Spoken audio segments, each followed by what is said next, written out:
Well, good morning. This is week 2 of our series, Campfire Stories, which means it's a different kind of series for us here at Countryside. Gives us some opportunities to take on stories that I think are really meaningful, that would take longer if we were going to walk through like we would typically do here on a Sunday morning, verse by verse through a passage. So like this morning, it's a story that spans 10 chapters of the book of Genesis. So I've been looking at this on the schedule, knowing it's coming, praying over it. Saying, how in the world in the next 3 hours am I possibly going to deal with?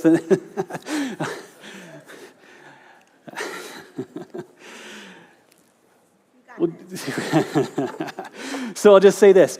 Some stories, as I've been looking at these 10 chapters in the book of Genesis, some stories really are maybe better had, or conversations that are better had in the warmth of a campfire instead of in the heat of the moment.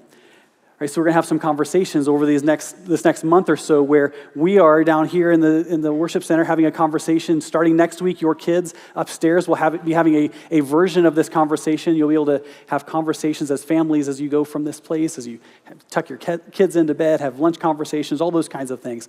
But some conversations are better lived and had in the warmth of a campfire instead of the heat of the moment. This story is one of those. It's a story of blessing. It's a story of God's faithfulness and consistency. Actually, if you would take the time and read Genesis 25 through 35, you're going to hear God show up repeatedly as this story unfolds. And God says very similar things, that his promises are consistent, that the words that he speaks, the blessings that he speaks are consistent in all sorts of settings. Actually, you'll even see it play out across generations. And maybe it's good for us to start as a foundation with God's promise to Isaac that sets up all of this. In part, God says, I am with you, and I will bless you. I am with you, and I will bless you. And that's a promise that should be lived in. That's a promise that should be handed down. It is precious. So this is a story of blessing. But it's also a story of human relationships. It's a story that's messy because it plays out in the context of how one brother relates to the other and how that brother relates to the other brother. It starts where so many human stories start, with deceit, with a broken relationship. 2 brothers fighting over a birthright and a blessing, each of them trying to be enough, each of them trying to get enough for themselves, each of them trying to get ahead. And so a lot has changed in the thousands of years since this story took place. But when we walk through it, I think we're going to find there is so much that feels so familiar. So we start with Jacob and Esau, 2 brothers seeming to be in competition from the moment that they are born.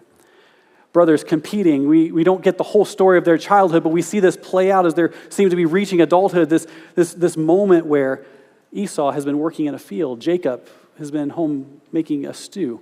Esau comes home and is hungry. Actually, as Esau understands it, as he's experiencing it, he's to the point of death. He's so hungry. Some of us have felt that way. So hungry. And he sees his brother making this stew, and he says, Jacob, would you give me a bowl of that stew? Jacob, sensing an opportunity, says, I'd be happy to do that, but in exchange for your birthright.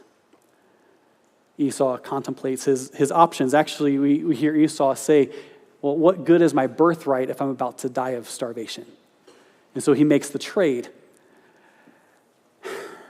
In those days, the birthright was everything.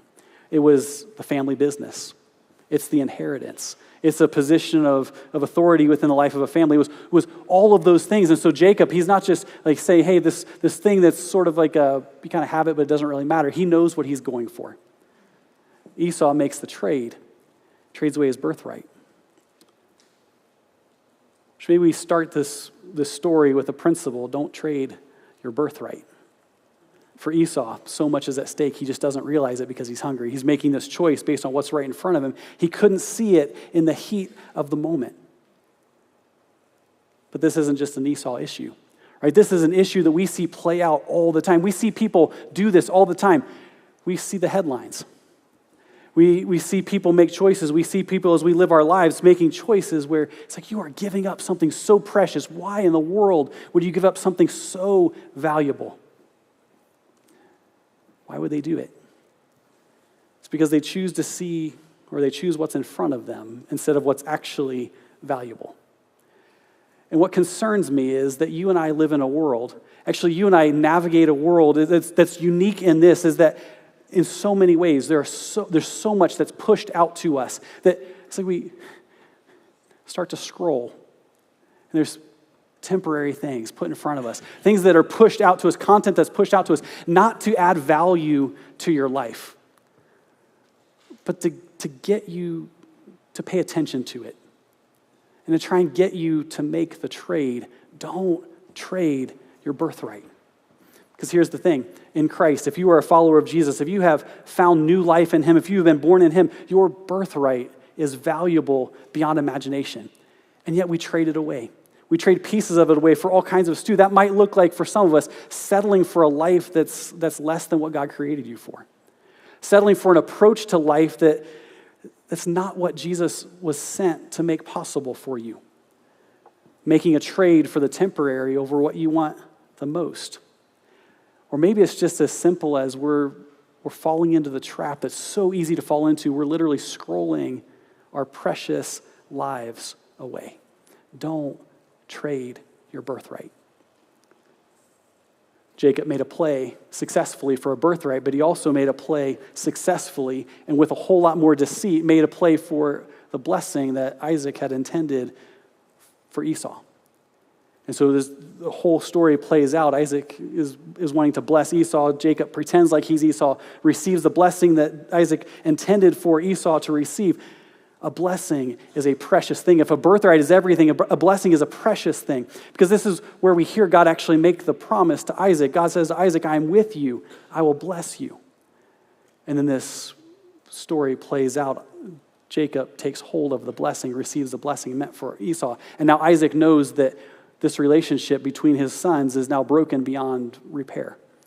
And so Isaac comes to Jacob and says, you need to go. Your brother is probably going to kill you for this. And so Isaac sends him with a blessing. He says this in Genesis 8, starting in verse 3, God Almighty bless you and make you fruitful and multiply you, that you may become a company of peoples. May he give the blessing of Abraham to you and to your offspring with you, that you may take possession of the land of your sojournings that God gave to Abraham. It's a good word if you're going to be sent out. That's a good word to have ringing in your ears as you're going out on a journey that you don't know where it's going to take you. So Isaac speaks this blessing over Jacob. Jacob goes on the journey and he lays his head down one night, and it's a dream that he begins to have of this ladder that goes up into heaven, and there's angels going up and down this ladder, and then God shows up and speaks a blessing over Jacob. It says, and behold, the Lord stood above it and said, I am the Lord, the God of Abraham, your father, and the God of Isaac. The land on which you lie, I will give to you and to your offspring. It says, your offspring shall be like the dust of the earth, and you shall spread abroad to the west and to the east and to the north and to the south. And in you and your offspring shall all the families of the earth be blessed. Behold, I am with you and will keep you wherever you go and will bring you back to this land, for I will not leave you until I have done what I've promised you. The echoes of Isaac's blessing in the words of God as he speaks over Jacob. But there's a couple pieces that are important for us to take hold of. One is that God says, I'm blessing you so that you can be a blessing. I'm blessing you so that generations who follow you will be blessed because of the blessing I'm speaking over you. Actually, I'm blessing you so that everyone will be blessed through you. And then the echoes of this beautiful promise that God says, he says, I am with you and I will bless you. For Jacob, there's all sorts of chapters of his story that have yet to play out. There's all sorts of moments he's going to find himself in, all sorts of moments where he's going to have to trust the promise that God has made to him. So it's the promise that would carry him through all of those moments. The tensions, the deceit that he would experience, the trickery that he would experience as he lived his life. And so Jacob goes from that with the echoes of the promise, of the blessing, ringing in his ears. And life has its ups and downs like all of our lives do. But there comes a point where Jacob is shaken. He's shaken because he hears a report that Esau is coming for him. His brother, now decades separated from the moments and the experiences that led to the division between them. Now Esau is heading towards Jacob. Jacob has to figure out how he's going to handle this situation that's coming his way. There's fear. There's uncertainty. A question for Jacob of how should he handle the fight that's about to come his way? How does he get ready for a fight that he's quite sure he's not capable of winning? As he's preparing, he does the wise thing. He takes that to God. And he prays this in Genesis 32, starting in verse 9. It says, and Jacob said, O God of my father Abraham and God of my father Isaac, O Lord, who said to me, return to your country and to your kindred, that I may do you good. He says, I'm not worthy of the least of all the deeds of steadfast love and all the faithfulness that you have shown to your servant. For with only my staff I crossed this Jordan, and now I have become 2 camps. Right? God had promised to multiply him. God had promised to multiply his possessions, and now he's become 2 camps. Please deliver me from the hand of my brother, from the hand of Esau, for I fear him, that he may come and attack me, the mothers with the children. And Jacob reminds God. He says, but you said, I will surely do you good, and will make your offspring as the sand of the sea, which cannot be numbered for multitude. Jacob pauses, and he remembers. Jacob pauses, and he prays. He asks God for help to face the thing that he can't face. As he's looking at this uncertainty, as he's looking at a battle he knows he is not likely to be successful in fighting. He says, God, don't you remember? God, don't you remember what you promised me? God, don't you remember the words that you spoke to me as I was running in fear from Esau the first time? Don't you remember what you said you would do? God, I need you to do what you promised you would do. And so Jacob comes up with a plan. He gathers his possessions, his flocks, all the things that he's traveling with, and he divides them into waves of like transportation where like sends one group, and then a pause, and then sends the next group ahead of him to Esau, gifts to Esau to try and soften the blow before he actually comes to meet his brother. He's doing his best to avoid the fight that he doesn't think he can win. So as he's approaching his brother, as he works this plan, the caravans set out, they're moving, they're heading towards Esau. Jacob is left with just a small amount of the people who are traveling with him, just a few of his possessions with him. And he sends them across the river, and then it's just him and a night of sleep. And as Jacob lays his head down, he's attacked. It says a man begins to wrestle with him.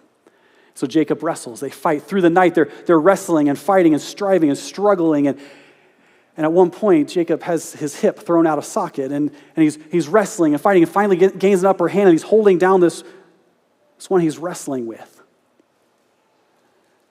And then as the story's told, it talks about Jacob wrestling with the man, but there's also the reality that Jacob is wrestling with God.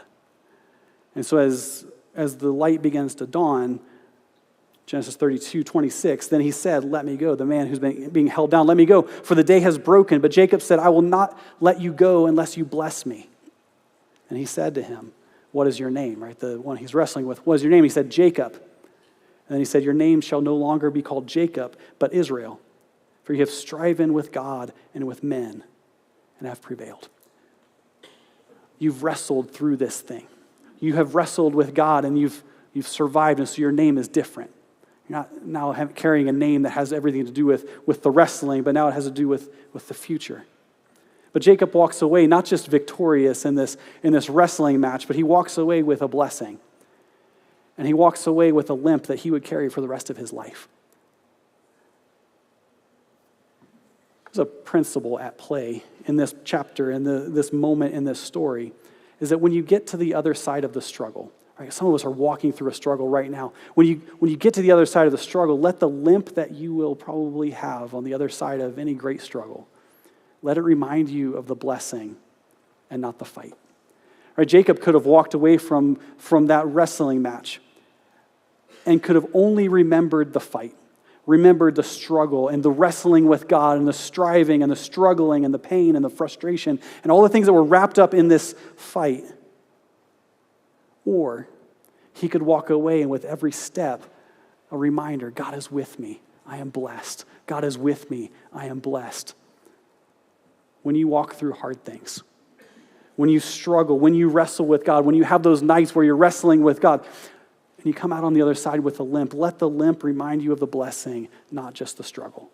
And so now Jacob limping, but victorious in this wrestling match, blessed, sets out to face his brother Esau.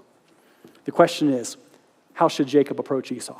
Right? There are options that he now has. There's a certain, you have a limp, or maybe you have a swagger as you walk out of this difficult thing, this struggle, and he's walking towards his brother. And so Jacob, how are you going to handle this one? What are you going to do? How do you face, now that this thing that you have been looking at into the future is now about to happen, how will you approach the fight that you've been preparing for?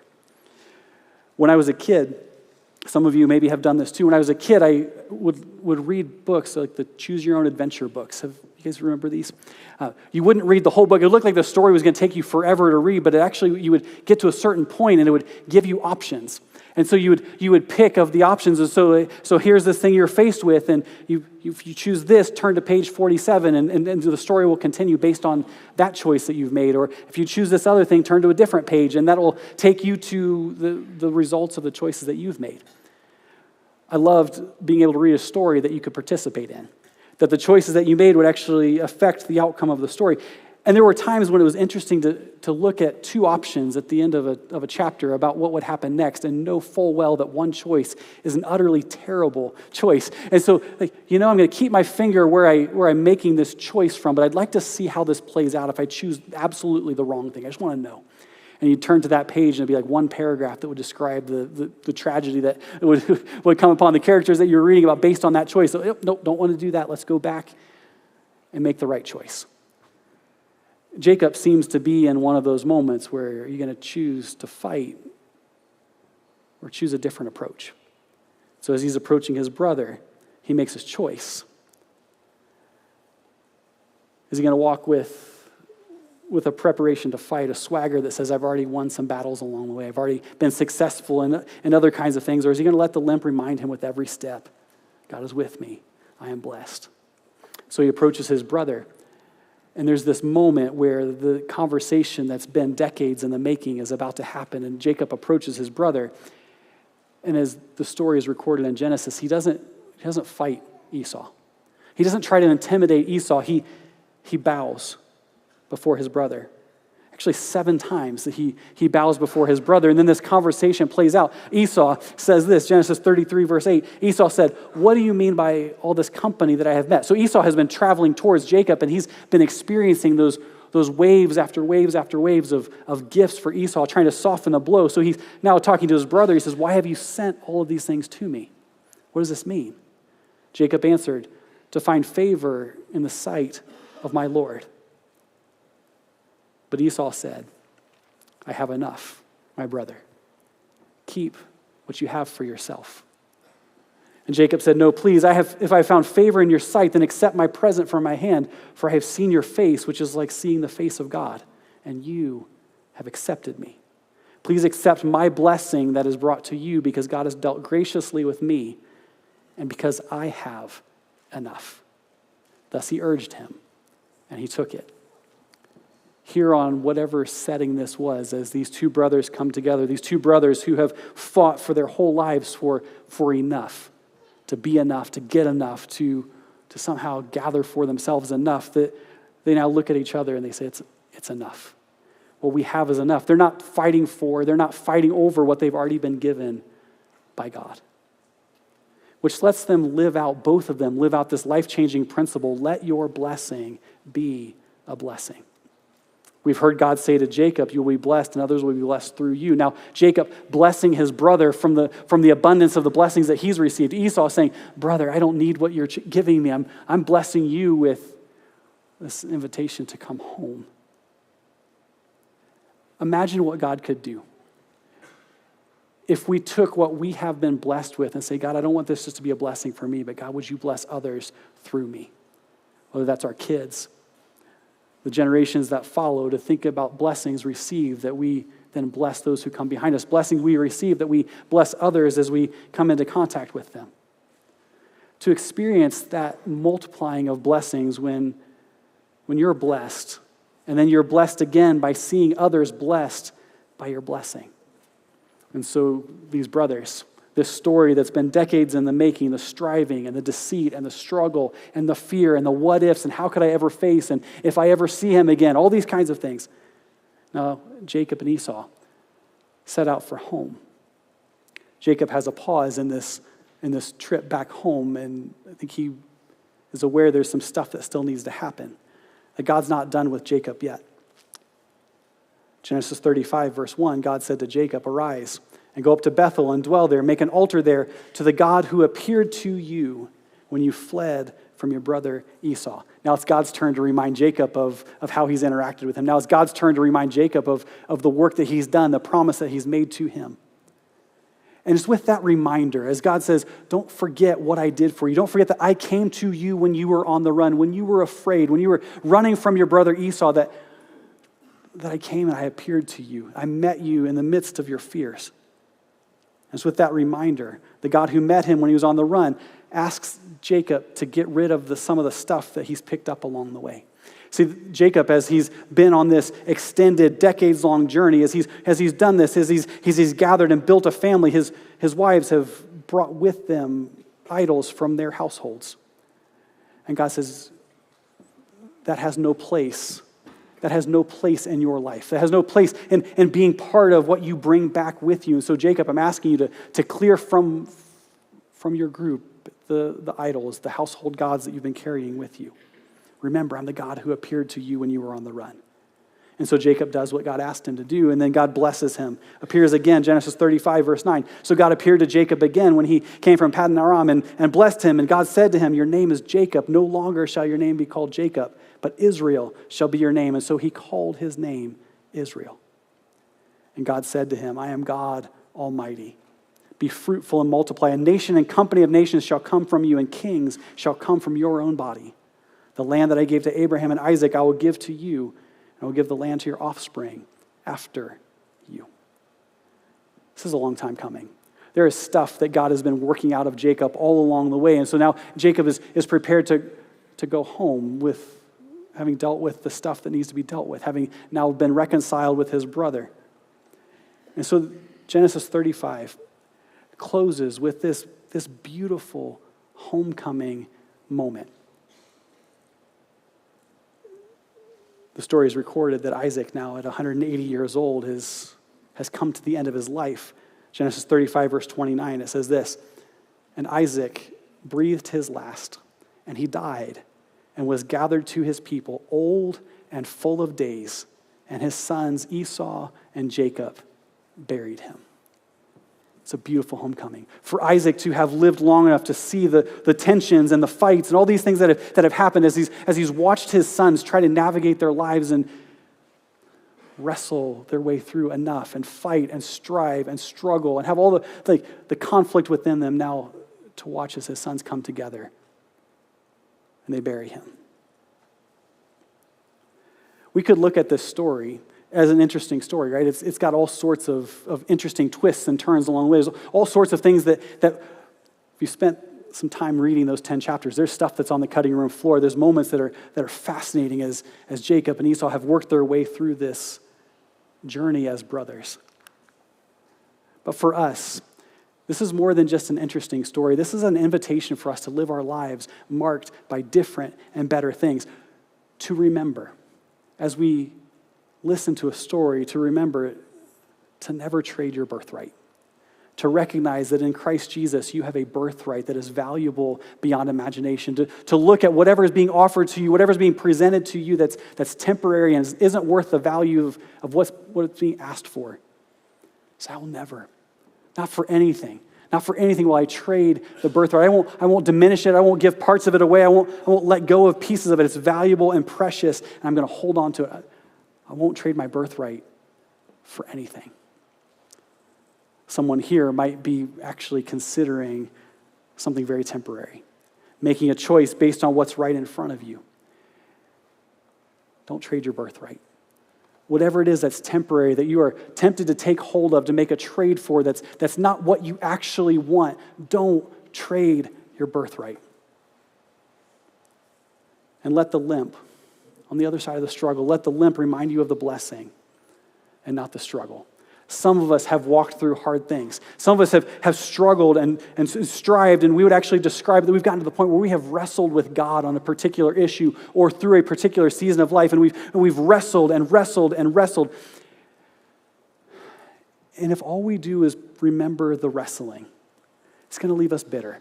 if all we remember is the struggle and the fight and the striving and the attempts to get ahead and to sort it out and figure it out for ourselves, to get victory for ourselves, if that's all we remember, when we look back on those hard seasons, then what happens in us is bitterness.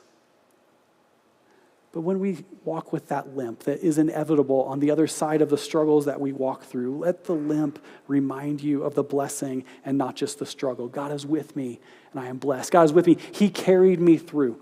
Yeah, I had some hard conversations with God along the way. There were some things that it felt like God was working in me and he was working a little too hard. He wasn't being as gentle with me as I would have preferred that he would be as he worked stuff out of me. And yet, on the other side of the struggle, on the other side of the wrestling, I don't want to be bitter. I want to remember that I am blessed. And then let your blessing be a blessing. To live our lives open-handed. To say, God, if you are blessing, God, as you pour out blessing into my life, God, may I be the kind of person who doesn't just gather for myself, try to make sure that I get enough, but God, may I be an open-handed kind of person.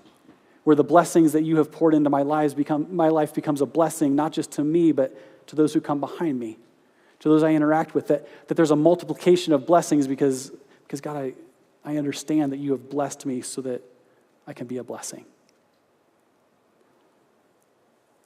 And then finally, the moment in the story that might be the most important piece of the whole deal.